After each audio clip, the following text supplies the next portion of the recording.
We can now talk? Yeah. Okay. We just received news, the very sad news, unacceptable news, that Communications Authority of Kenya has ordered closing down of television stations, independent television stations and radio stations. And we want to remind them that this is not acceptable.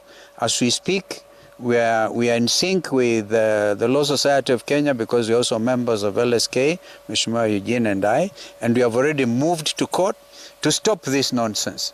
We say so because Kenyans have the right under Article 35, the right to information. And again, the articles that CAA are quoting, 33 and 34, are very clear that the freedom of the press is guaranteed. That tells you cannot arbitrarily take away their freedom. So they must stop this nonsense. We must ask William Ruto, what is he afraid of?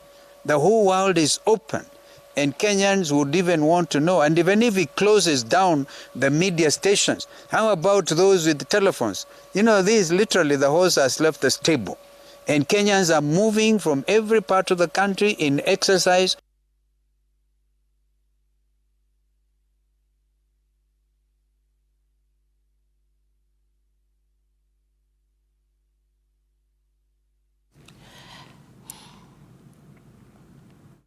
Ruling on this matter by the courts to be able to stop this nonsense of arbitrarily taking out the freedom of the press. In any event, what mistake are CTN, KTN, Citizen TV, KTN, NTV and others, that they're basically carrying information. If you want to say that if language is foul and language is whatever, it is not because the stations are airing this content. Therefore, you can't stop content. So we therefore come heavily against this, and we will be talking further. But we hope the courts will act expeditiously and stop this nonsense. Abishimio, what could be the implication of this, and where you stand?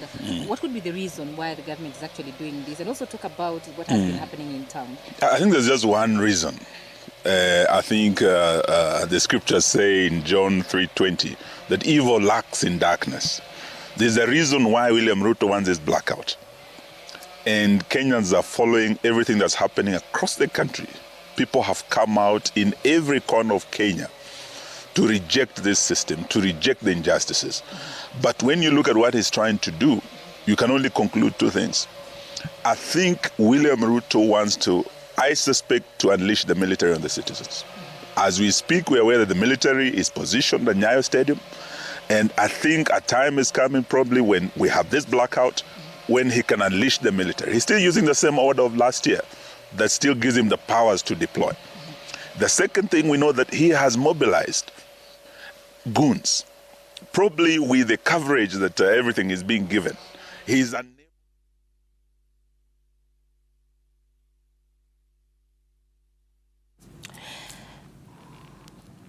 Opposition leaders there, led by Wiper Party leader Kalonzo Musyoka, condemning the directive by the Communications Authority of Kenya for the media to stop live broadcast of protests.